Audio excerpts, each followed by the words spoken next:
Then Jesus said to his disciples, "Whoever wants to be my disciple must deny themselves and take up their cross and follow me.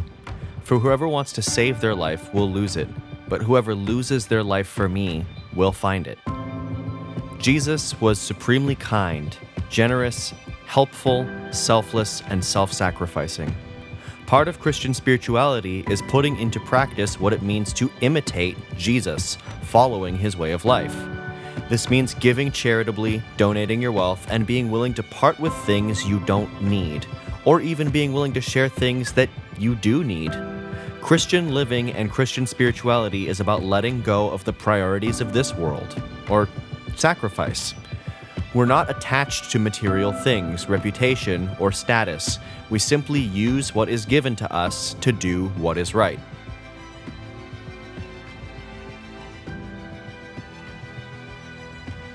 This generosity includes giving your financial and personal resources to your church community.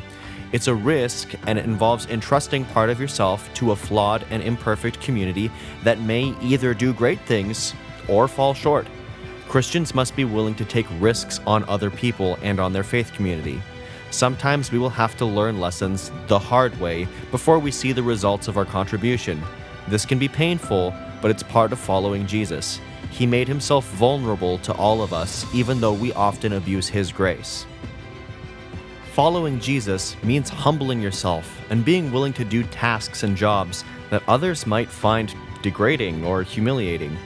For example, shortly before Jesus was arrested and put on trial, he and his disciples had met to celebrate the feast of Passover.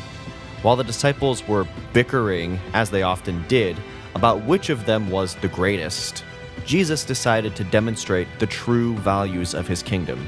So he, even though he was older than them and positioned as their teacher, bent down to the ground, took on the low position of a household servant, and washed the sand and dirt off their feet, using his own clothing to wipe them clean. When he had finished washing their feet, he put on his clothes and returned to his place. "Do you understand what I have done for you?" he asked them. "You call me teacher and Lord, and rightly so, for that is what I am. Now that I, your Lord and teacher, have washed your feet, you also should wash one another's feet. I have set you an example that you should do as I have done for you.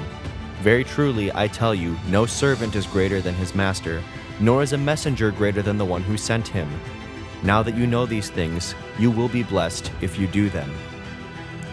Jesus didn't only want people to wash each other's feet. The example of Jesus in this story and in his whole life is selflessly and humbly serving others, even in their most basic or perhaps off-putting needs. Because of his deep love for people, Jesus gave of himself until he died.